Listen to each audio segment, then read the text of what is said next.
Because when I drink wine, it's about the vibe for me. Like I don't drink wine to get turned up. I don't necessarily drink wine to go to sleep or to get put down. I drink wine when I just want to vibe out. I just want to chill. Wine and hip hop, wine and music. Turn me up, bro. You know what it is. Welcome to Wine and Hip Hop TV, a deep dive into the footage of our critically acclaimed podcast, Wine and Hip Hop.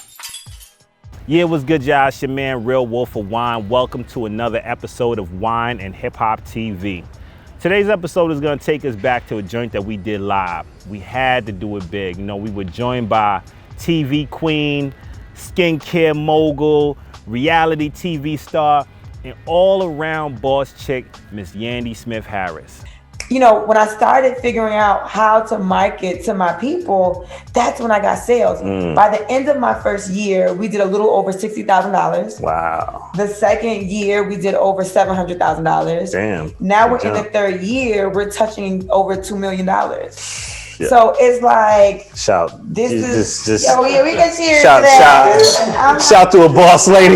We sitting next to a boss, y'all. So it's really just about being diligent and not giving up. Right. I could have stopped after it aired on the TV show where 4 million people are watching. I got 2 sales from 2 people I know. I could have been like, you know what, I'm gonna scrap this. Yeah. I'm $10,000 in the hole from trying this, trying that, didn't work. This is not for me. But I knew that there was a market for this. I knew that there was a woman that wanted to be represented. Right. I knew that there were women out there of color that felt like, what can we use for our skin? It was a genuine problem. That was a legit problem. Because honestly, I've been, like I said, I've been trying to get my situation right. And it's expensive. Now, what you got to know is Yandy put her work in. She grinded for years, being an intern, all the way to artist management before she got into TV production. Eventually becoming the longest standing cast member on Love and Hip Hop. So this TV thing, I honestly was behind the scenes. I was a part of the creation of Love and Hip Hop. Right. It was something I got a deal from VH1 and it was called something totally different before. And it turned into Love and Hip Hop. And the first season I was a producer on the show. And I was, doing storylines and putting the cast together.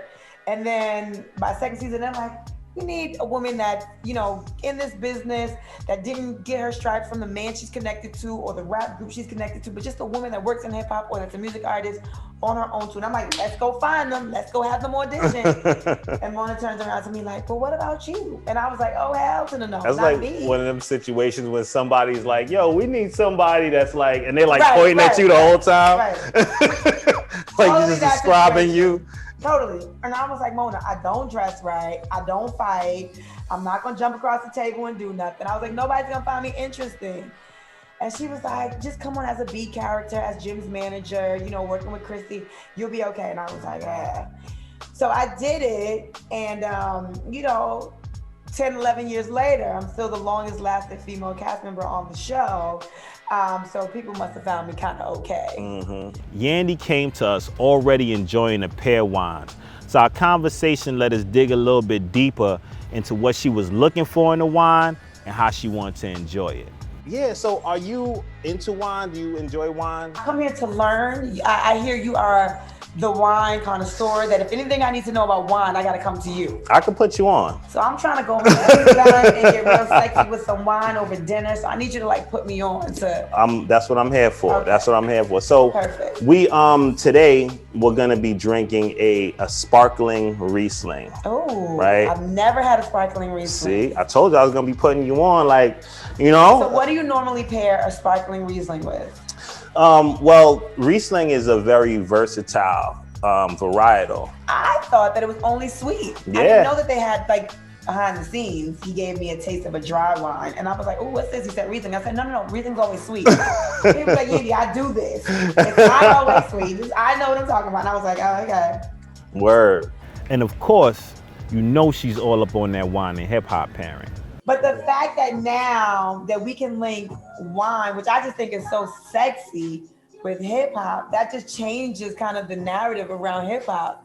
And it makes sense. I feel like for people that are not in the culture, they see wine and be like, well, how's that gonna go together? But someone that knows the culture, like, you know what we talking about, you know what we drinking. Like, you came in, you're like, yeah, I'm on my wine shit. Like, this is what I drink. Like, that's what the culture is and now. The thing is, hip hop is just not one lane, right? Exactly. It's not just hardcore, pass me the Henny, let me take a shot of that Patron. There's also hip hop that's like just cool and a vibe and chill and relax. So, and when I think of that, I absolutely think of wine, like a good sip of wine. But there's also, now I done had some wines that done turned me up too. Yeah. Y'all know I'm all about the vibe when I'm looking for wines to pair. Interestingly enough, Yandy is too. So I wanted to blow her mind with something really different.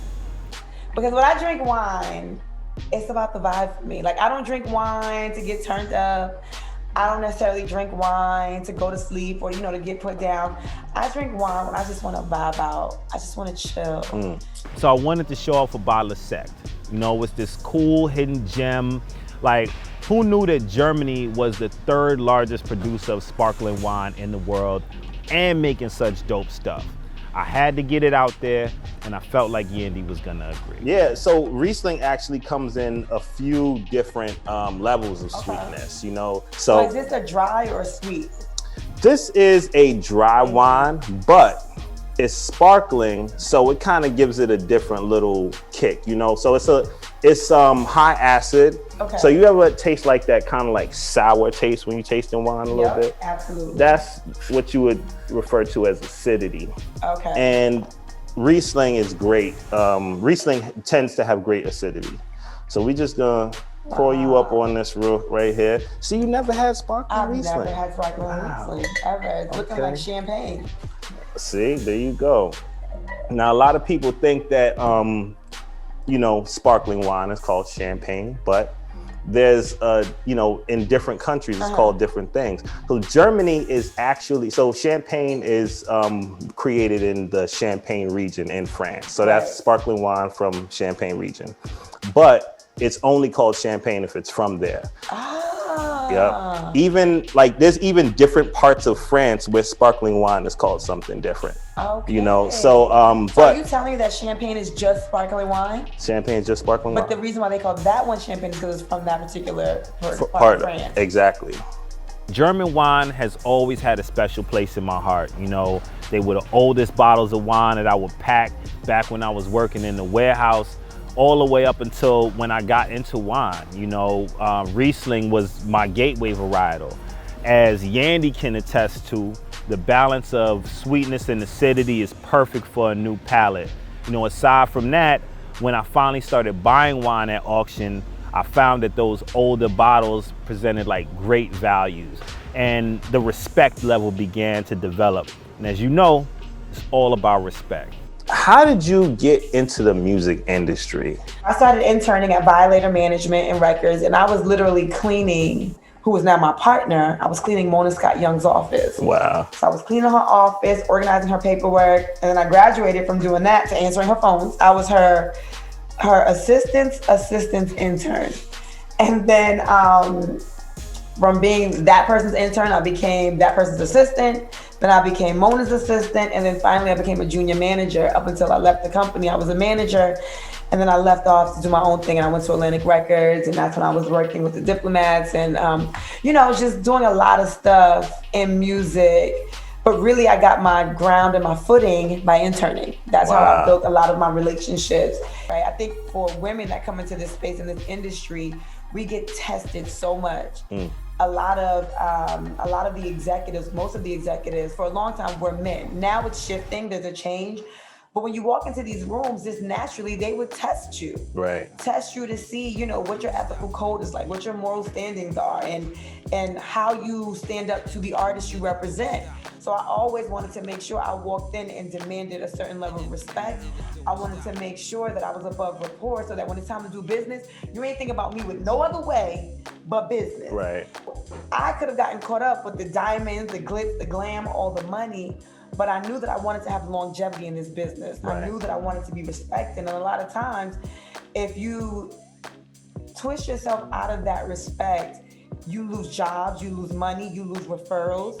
But you want to be able to be a person where someone can say, oh no, she's dope, she's about her business, or she's going to get you the money, she's going to get the bag.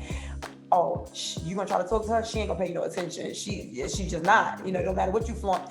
Like, you want to be able to walk in rooms where the whole room ain't like, oh yeah, I had her. Oh yeah, I did that. You want to be respected so that people will hire you and refer you as well. Right. Yeah. So we gonna. And the good thing about this wine, it's been open. We've been sitting talking for about an hour now, right? It still has the same sparkle, the same fizz, the same acidity. Is that what you call it? Yup. Oh shit, yo, we got a wine person in the building. And of course, she liked the parents so much, we had to let her take it home so she could keep vibing. All I want to know is, will I get to take a bottle home? Oh, you can have all the bottles you want. You know, we gonna make sure you leave. We gonna get you right before you leave. I'm telling you. I'm trying to have a vibe when I get. Absolutely. Now the question is, of course, what's next? I'm really glad that you into it though. I could totally see you like growing your palate and getting into a bunch of different regions and becoming like a full all-out connoisseur. You know, I've always wanted a wine line. I did when Nikki released Mixed Moscato, she had me as one of her ambassadors. So I would go to different parties and have the mix at my table and we would be sipping and, you know, all of that stuff. And I was like, oh, this is cool. There's a lot of people that are into wine. Yep. And I was like, one day I'm going to just try to release something sexy and smooth and like. I'm just saying, this is pretty sexy. You know what I'm saying? It might be from Germany. It is. Maybe the Yandy line comes out of Germany. I mean, listen, I'm not mad at any of it. I'm not. And it's actually good. I would probably just have several lines of sweetness. There you go. You hear it? This is like such a wine song. See, you just want to get a close-up of the vino here. You know what I mean? Boom. I'm almost out. Oh, no, we can't have that.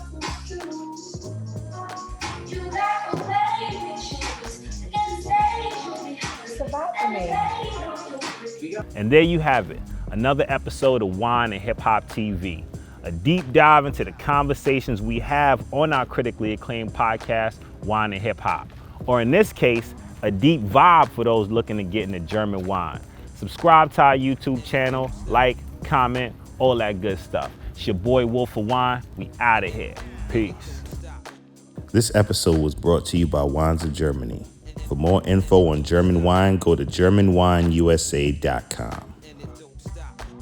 You were 5 million% on point. Thank you. All right, whenever you're ready. All right, cool. You want me to start or you want to start? You should start. Okay. Hey, what's up, everybody? It's your girl, Yandy. You guys should know I am. But if you don't, you can find out all about me on Wine and Hip Hop this next episode. Y'all know who she is.